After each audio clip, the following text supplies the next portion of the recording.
Hello,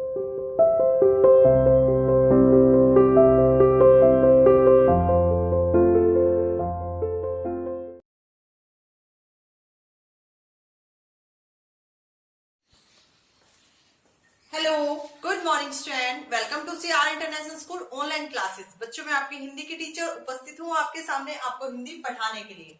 बच्चों, आज की इस वीडियो में हम हिंदी व्याकरण का वर्क करने वाले हैं।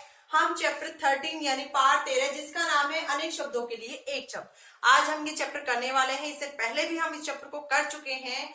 देखिए बच्चों, अनेक शब्दों के लिए एक शब्द का प्रयोग हम क्यों करते हैं? सबसे पहली बात तो ये होती है, अनेक शब्दों के लिए एक शब्द का प्रयोग हम अपनी बातों को रोचक बनाने के लिए करते हैं। यानी हमारी बात सुनने में, लिखने में, समझने में अच्छी लगे, रोचक लगे, इंटरेस्टिंग लगे। ठीक है, इसीलिए हम वाक्य के जो अंश होते हैं, वाक्यों का जो समूह होता है, उसके लिए हम एक शब्द का प्रयोग करते हैं। जैसे फॉर एग्जाम्पल है, वह ईश्वर में विश्वास रखता है। अब वह ईश्वर में विश्वास रखता है। देखिए मैं यहां पर लिख देती हूं,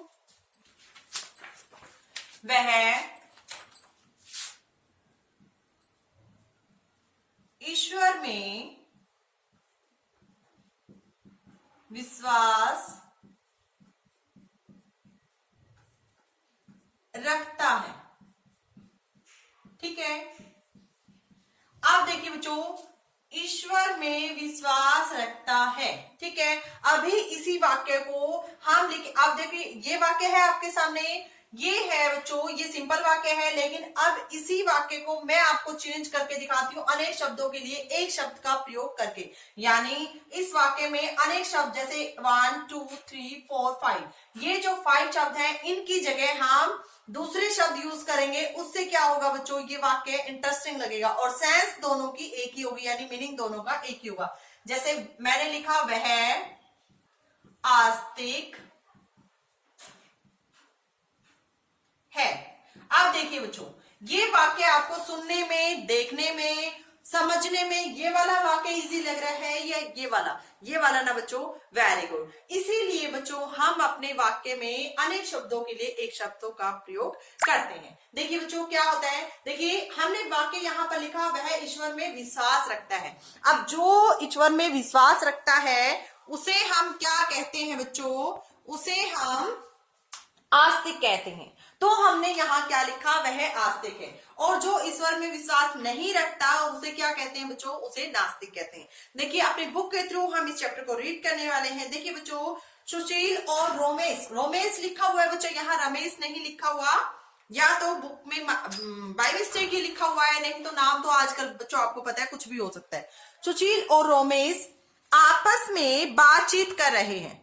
उनकी बातचीत इशारों में चल रही है। जानते हैं क्यों? क्योंकि वे न तो बोल सकते हैं और न ही सुन सकते हैं। वे दोनों मूक बधिर हैं। क्या है बच्चों? मूक बधिर हैं। आपने पढ़ा है कि जो बोल ले सके उसके लिए मूक शब्द आया है, यानी जो बोल नहीं सकता उसके लिए हम एक शब्द का प्रयोग करेंगे, क्या? मूक। और जो सुन न सके उसके लिए बधिर शब्द आया है। इसका अर्थ हुआ कि अनेक शब्दों के समूह अर्थात वाक्यांश के लिए एक शब्द का प्रयोग हम कर सकते हैं। और इससे क्या होता है, इससे हमारी भाषा रोचक बन जाती है, इससे हमारी जो बात है वो रोचक बन जाती है। ठीक है, नीचे कुछ उदाहरण दिए गए हैं जिनमें प्रत्येक वाक्यांश के लिए एक शब्द दिया गया है। मैं पढ़ने जा रही हूँ बच्चों, आपको भी ये चैप्टर रीड करना है और इन अनेक शब्दों के लिए एक शब्दों को अपनी नोटबुक में लिखना भी है और इन्हें लर्न भी करना है। देखिए बच्चों, जो ईश्वर में विश्वास रखता हो उसे क्या कहते हैं? उसे हम आस्तिक कहते हैं। जो ईश्वर में विश्वास न रखता हो क्या होगा? नास्तिक। जो अपने देश का हो, यानी जो चीज अपने देश की हो उसे हम क्या कहते हैं? स्वदेशी। और जो विदेश का हो, यानी जो चीज विदेश की होती है, विदेश की बनी होती है, उसे हम क्या कहते हैं? उसे हम विदेशी कहते हैं। हाँ जी, उसे हम विदेशी कहते हैं। नेक्स्ट है बच्चों, प्रतिदिन होने वाला, यानी ऐसा काम जो डेली होता है, हर रोज होता है, उसे हम क्या कहते हैं? दैनिक, यानी प्रतिदिन होने वाला दैनिक। नेक्स्ट है बच्चों, सप्ताह में एक बार होने वाला, जो काम सप्ताह में एक बार होता है उसे हम क्या कहते हैं? साप्ताहिक। ठीक है, यहाँ सप्ताह लिखा हुआ है बच्चों, लेकिन हम जो बनाएंगे वो क्या होगा? साप्ताहिक। महीने में एक बार होने वाला, यानी जो काम महीने में एक बार होता है उसे हम क्या कहते हैं बच्चों? मासिक। वर्ष में एक बार होने वाला, यानी जो काम पूरे साल में पूरे वर्ष में एक बार होता है, उसे हम क्या कहते हैं, वार्षिक। नेक्स्ट पेज पे आ जाइए बच्चों। देखिए, गांव में रहने वाला, और जो गांव में रहता है उसे हम क्या कहते हैं, ग्रामीण। शहर में रहने वाला शहरी। जो आसानी से उपलब्ध हो, यानी जो उपलब्ध का मतलब होता है बच्चों जो प्राप्त हो जाए, जो आसानी से प्राप्त हो जाए उसे क्या कहते हैं, सुलभ। जो आसानी से उपलब्ध ना हो, यानी जो आसानी से प्राप्त ना हो उसे हम क्या कहेंगे, दुर्लभ। जो पढ़ा लिखा हो उसे हम कहेंगे साक्षर, और जो पढ़ा लिखा न हो उसे हम क्या कहेंगे, निरक्षर। जल में रहने वाला जलचर, आकाश में रहने वाला नभचर। नभ का मतलब आसमान होता है ना, तो आसमान में रहने वाला, आकाश में रहने वाला हमारा क्या बन जाएगा, नभचर। मांस मछली खाने वाला, और जो मांस मछली खाता है वो क्या होता है बच्चों, मांसाहारी।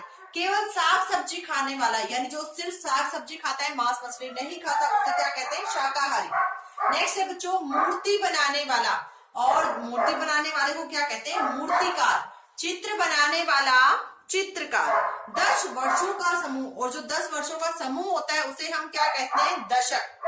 100 वर्षों का समूह उसे हम क्या कहते हैं, शताब्दी। जो सुनने वाला हो श्रोता, जो देखने वाला हो दर्शक, और जो बोलने वाला हो उसे हम क्या कहते हैं, वक्ता। नेक्स्ट है बच्चों बहुत बोलने वाला वाचाल, बहुत कम बोलने वाला मितभाषी, मीठा बोलने वाला मृदुभाषी, और जहां 4 रास्ते मिलते हैं उसे क्या कहते हैं, चौराहा। ठीक है। नेक्स्ट है बच्चों जो कभी न मरे, और वो क्या होता है, जो कभी न मरता हो वो अमर होता है बच्चों। जिसके माता पिता न हो उसे हम क्या कहते हैं, जिसके माता पिता नहीं होते उसे हम अनाथ कहते हैं। साथ में पढ़ने वाला सहपाठी, सदा सच बोलने वाला सत्यवादी। जिसको भय न हो, भय का मतलब डर, जिसको भय नहीं होता उसे हम क्या कहते हैं, निर्भय। सब कुछ जानने वाला सर्वज्ञ। और इसी के साथ ये चैप्टर हमारा कंप्लीट हो जाता है। इसकी एक्सरसाइज बच्चों आपको करके देखनी है, और उसी के साथ साथ आपको अनेक शब्दों के लिए एक शब्द जो कि ये है, आपको अपने नोटबुक में इन्हें लिखना भी है, और बच्चों आपको इसे लर्न भी करना है। देखिए यहाँ है, सभी बच्चों को दिखाई दे रहा है ना, हाँ जी। देखिए बच्चों, आई होप सभी बच्चों को दिखाई दे रहा है, ठीक है। नेक्स्ट पेज भी मैं आपको दिखा देती हूं बच्चों। ये आपको अपनी नोटबुक में इसे लिखना भी है और इसे लर्न भी करना है।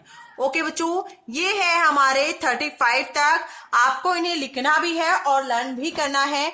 आज की इस वीडियो में पढ़ेंगे हम यहीं तक, मिलते हैं नेक्स्ट वीडियो में, तब तक के लिए thank you, have a nice day.